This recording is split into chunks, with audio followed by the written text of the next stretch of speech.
Hi I am advocate Suresh. इस video में बात करने वाले हैं name change process in India legally. तो अगर किसी ने अपना खुद का नेम चेंज करना है इंडिया में, चाहे वो कंप्लीट नेम चेंज है या फिर सरनेम लगाना है या फिर हटाना है, तो उसका जो एग्जैक्ट प्रोसेस है, जो लीगल तरीके से आप नेम चेंज कर सकते हो, वो प्रोसेस क्या है, पूरी डिटेल्ड इन्फॉर्मेशन आपको इस वीडियो में मिलने वाली। इस वीडियो को देख करके आपको कहीं पे भी कोई डाउट या कंफ्यूजन नहीं रहने वाला। वैसे तो हमने ऑलरेडी काफी सारी वीडियोस बना रखी है, बट इसमें हम बिल्कुल स्टेप बाय स्टेप चीजों को यहाँ पे समझेंगे।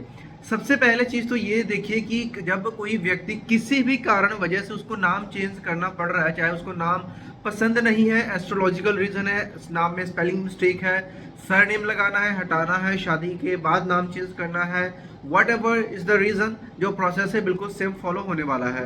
प्रोसेस क्या रहने वाला है?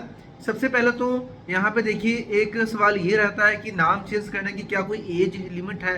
तो ऐसा कुछ भी नहीं है। नाम आप जब चाहो तब चेंज कर सकते हो, इसमें कोई भी एज की लिमिट नहीं है।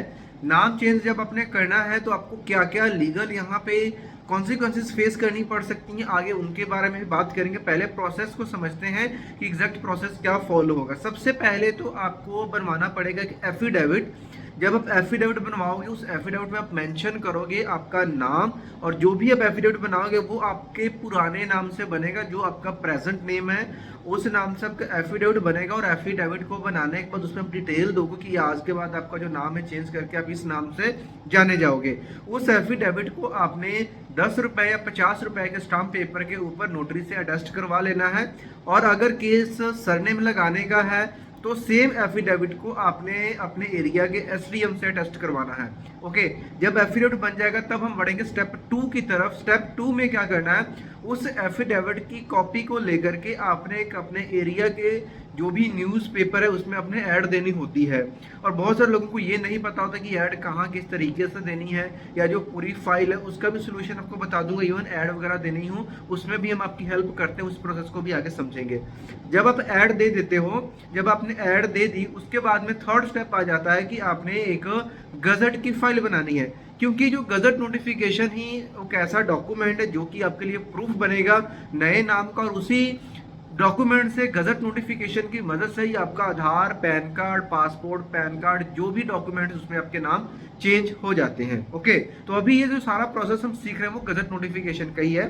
तो हम तीसरे स्टेप पे पहुंच चुके हैं जहां पे हमने गजट की फाइल बनानी है। फाइल बनाने के लिए डॉक्यूमेंट्स की क्या जरूरत पड़ेगी? 2 आपको चाहिए आईडी प्रूफ, जो कि आपके ऑब्वियसली पुराने नाम के ही आईडी प्रूफ होंगे, नया नाम का आईडी प्रूफ नहीं है, तभी तो हम यहाँ पे गजट निकलवा रहे हैं। लोगों को सबसे मेन डाउट ये भी रहता है कि जो हमने नया नाम रखना है उसका हमारे पास कोई डॉक्यूमेंट नहीं है तो हमारा काम नहीं होगा। जी नहीं, जो आपका प्रेजेंट नेम उसके 2 डॉक्यूमेंट आपको चाहिए। कोई भी 2, आधार पैन दे दो, आधार वोटर कार्ड दे दो, आधार पासपोर्ट दे दो, कोई भी सिर्फ 2 डॉक्यूमेंट अपने देने हैं। पासपोर्ट साइज की फोटो लगेगी। इसके अलावा आपकी जो फाइल बनेगी, जो लीगल डॉक्यूमेंट्स आपके बनेंगे, जैसे कि गजट ऑफिस का जो है कंट्रोलर ऑफ पब्लिकेशन डिपार्टमेंट को एक हम एप्लीकेशन सबसे पहले लिखते हैं जिसमें हम मेंशन करते हैं कि गजट का जो पार्ट 4 है उसमें हमारी नोटिफिकेशन आउट की जाए।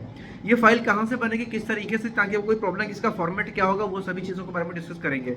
उसके बाद में एप्लीकेशन के साथ यहाँ पे क्या बनता है? यहाँ पे बनता है 2 विटनेसेस का परफॉर्मा, यानी 2 विटनेसेस, जो भी हमारी डिटेल्स है उसमें हम अपना एड्रेस, नाम, डिटेल्स, फादर नेम, सारा कुछ मेंशन करने के बाद 2 विटनेसेस के वहाँ पे साइन होते हैं। साइन होने के बाद जब परफॉर्मे बन जाते हैं, उसके बाद में सबसे पहले हमने एफिडेविट बना ली, 3 चीजें हमारे पास रेडी हो गई। एक बनता है एमएस वर्ड का फॉर्मेट रहता है, एमएस वर्ड की फाइल में एग्जैक्ट वो मैटर डाला जाता है जो कि हमने गजट नोटिफिकेशन में आउट करवाना है, और जो भी मैटर हमने डाला उसके सपोर्टिव डॉक्यूमेंट्स सारे बनते हैं। लेकिन उस मैटर में ना तो विटनेस के साइन करवाने हैं, ना ही आपके हैंड वाले साइन होंगे, वो कंप्यूटर टाइप्ड सिग्नेचर ही रहेगा, और कंप्यूटर टाइप्ड सिग्नेचर ही आपके नोटिफिकेशन में आने वाला है। तो वो जो एमएस वर्ड की फाइल बनेगी उसको एग्जैक्ट एज इट इज हमने सीडी में डालना है। जो कंपैक्ट डिस्क आती थी पहले, डीवीडी सीडी चलती थी, तो डीवीडी में नहीं डालना है, सीडी आया करती थी, उस सीडी को बाय करके उस सीडी में उस वर्ड की फाइल को कॉपी करना है। जब उसको कॉपी कर देना है तो उसके बाद में एक सर्टिफिकेट बनता है, सीडी सर्टिफिकेट, तो वो सर्टिफिकेट साथ में लगाना है। उसके बाद यहाँ पे 1100 रुपए की हमने गवर्नमेंट फीस पे करनी होती है। 1100 रुपए की जो गवर्नमेंट फीस है वो जब आप फाइल जमा करवाने जाओगे गजट ऑफिस दिल्ली में, या तो वहां पे अपने कार्ड से पे कर सकते हो, और अगर टाइम बचाना चाहते हो तो bharatkosh.gov.in वेबसाइट पे जाकर के भी आप 1100 रुपए की जो फीस है वो पे कर सकते हो। ये सारा कुछ करने के जब आपकी फाइल बन जाती है, आप इसको दिल्ली गजट ऑफिस में जब जमा करवा देते हो, जमा करवाने के 30 से 40 दिन के अंदर अंदर जो नोटिफिकेशन है वो आउट होकर के आपके पास आ जाती है, और जो नोटिफिकेशन आप e-gazette.gov.in से डाउनलोड कर सकते हो। अब यहाँ पे सवाल, यहाँ पे मेन जो लोगों को प्रॉब्लम आती है कि इसका मैटर हमें कहाँ से मिलेगा। देखिए, ये कोई कॉपी पेस्ट वाला मैटर नहीं है। जो भी आपका केस है, आपके केस के हिसाब से जो मैटर बनता है, तो मैटर बनवाने के लिए आप किसी भी अपने एरिया के ऐसे एडवोकेट से कांटेक्ट करें जो कि गजट की फाइल बनाने का काम करते हो। अदरवाइज आपकी फाइल में मिस्टेक्स रहेंगी, आप दिल्ली जाओगे, वहां पे ऑब्जेक्शन लग जाएगी। कई बार फाइल अंदर चली भी जाती है, 1-1.5 महीने के बाद आपके घर पे लेटर आ जाती है कि आपने ये चीज गलत कर दी, या इसमें ये वर्डिंग गलत थी, ये न्यूज़पेपर का मैटर गलत था। तो किसी भी एक्सपीरियंस्ड एडवोकेट से इस चीज को, फाइल को बनवाएं, और जितना हो सके एजेंट्स को अवॉइड करें, क्योंकि वो क्या करते हैं, आपका काम लेकर के आगे किसी और को देकर के करवाते हैं। तो इन सब चीजों भी आपने बचना है। और अगर आपको गजट फाइल से रिलेटेड या फाइल बनवानी है, कोई भी डाउट क्वेश्चन है, तो आप डायरेक्टली मेरे से भी फोन पे बात कर सकते हो। मेरे से फोन पे बात करने के लिए आपने कॉल अपॉइंटमेंट बुक करना रहता है। नीचे आपको डिस्क्रिप्शन जो वीडियो का होता है वहां पे पूरी डिटेल मिल जाएगी, वहां से आप कॉल अपॉइंटमेंट लेकर के डायरेक्टली मेरे से फोन पे बात करके जो भी डाउट क्वेश्चन है या फिर जो भी आपका केस है उसको आप डिस्कस कर सकते हो। ओके, अब यहाँ पे कुछ प्रॉब्लम ये रहती है लोगों की कि जैसे कि मान लीजिए मार्कशीट में हमने नेम चेंज करवाना है, पेरेंट्स के नेम में चेंजेस है, मेरा नाम ठीक है लेकिन मेरे मार्कशीट में मेरे मदर फादर का नाम गलत है लेकिन डॉक्यूमेंट्स में सही है ना। ऐसे केसेस में क्या होता है, पब्लिक नोटिस का मैटर बनता है, जिसमें गवर्नमेंट फीस 1100 ना लग करके 1400 रुपए की लगती है। ओके, तो ये जो एक्सपीरियंस्ड व्यक्ति होगा वो पहले आपके केस को समझेगा, तब जाकर के आपकी वो फाइल बनाएगा, है ना। उसके बाद में एक ये रहता है कि जो माइनर बच्चे हैं जिनकी उम्र 18 साल से कम है, तो क्या उनका भी हो सकता है? जी हाँ, बिल्कुल उनका हो सकता है, लेकिन उस केस में जो एप्लीकेंट रहेगा उस बच्चे की या तो माता रहेगी या उसके पिता रहेंगे। उस केस में जो गवर्नमेंट फीस आपकी लगने वाली है वो 1700 रुपीज की लगेगी। पूरा फॉर्मेट, पूरा मैटर इस केस में भी चेंज हो जाता है। तो क्या चीज रहेगा वो आपको एग्जैक्ट कहीं से भी नहीं मिलने वाली। और अगर आप गूगल में करते हो तो होता क्या है, आपको काफी सारे मैटर्स मिल जाते हैं जिसको आप कॉपी पेस्ट करते हो, एडिट कर लेते हो, और बाद में आपकी फाइल में रिजेक्शन लग जाती है। एक बार रिजेक्शन लग गई तो उसको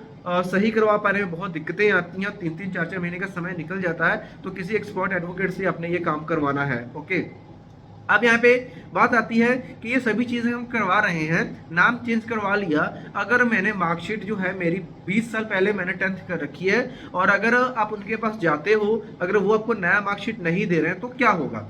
देखिए, पहली बात तो सुप्रीम कोर्ट की गाइडलाइंस के बाद काफी सारे जो बोर्ड है वो आपको नया मार्कशीट इशू करके देते हैं उस नोटिफिकेशन की मदद से, और वहां पे मार्कशीट में ये मेंशन जरूर रहता है कि ये बंदे का पुराना नाम ये था, लेकिन वो नया मार्कशीट आपको इशू करके दे रहे हैं। इन केस अगर आप नया मार्कशीट इशू नहीं भी करवाते हो तो उस गजट नोटिफिकेशन की मदद से जहां कहीं पे भी आपकी वेरिफिकेशन है वो वेरिफिकेशन आपकी क्लियर हो जाएगी। बस जो गजट नोटिफिकेशन उसको अपने उस अथॉरिटी के आगे प्रेजेंट करना होता है। तो इस तरीके से जो है आपका काम हो जाता है। बाकी गजट नोटिफिकेशन से आधार, पैन कार्ड, पासपोर्ट जहां भी जाओ इसको चेंज करवा सकते हो। अगर ये काम करवाना है तो आप एक काम कर सकते हो, अपनी सेटिस्फेक्शन के लिए अपने नजदीकी आधार सेंटर से पूछ सकते हो कि मैं अगर गजट नोटिफिकेशन लेकर के आऊंगा तो मेरा काम होगा या नहीं होगा। और बहुत सारे फ्रॉड्स हो रहे हैं ऑनलाइन में, बहुत सारी वेबसाइट्स, बहुत सारे यहाँ पे चीजें चल रही हैं जो कि बहुत कम अमाउंट या कोई कुछ आपसे बोल रहा है और आप ऑनलाइन पैसा डाल देते हो, लेकिन आपका काम नहीं होता है, या फिर बाद में आपसे ज्यादा अमाउंट डिमांड की जाती है। इन सब चीजों से भी अपने बचना है। और इस वीडियो को देखने के बाद आई होप कि how to change name legally in India का जो पूरा प्रोसेस आपको क्लियर हो गया होगा। सिर्फ ये 4-5 स्टेप का प्रोसेस है, और इस तरीके से आप अपना नाम जो लीगली चेंज कर सकते हो और अपने नए डॉक्यूमेंट्स में अपडेट करवा सकते हो। मिलते हैं किसी और एजुकेशनल वीडियो में, तब तक के लिए बाय बाय। अगर चैनल के ऊपर नए हो तो वीडियो को लाइक, चैनल सब्सक्राइब जरूर कीजिए। Thank you.